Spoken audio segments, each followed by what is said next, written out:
நம் பாரம்பரிய களிமண் கூரை ஓடுதல். பார்த்தீங்கன்னா எப்போவுமே டபுள் காடி இருக்கு நம்ம யூஸ் பண்ணுவோம்.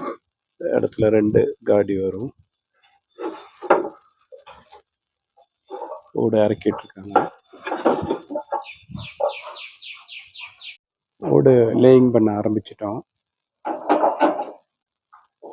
நம்ம மேல் வியூவில் இருந்து பார்க்கலாம். மேல் வியூவில் இருந்து பார்த்துட்டு இருக்கோம். ஓடு லேயிங் பண்ணிட்டு வந்துட்டு இருக்காங்க.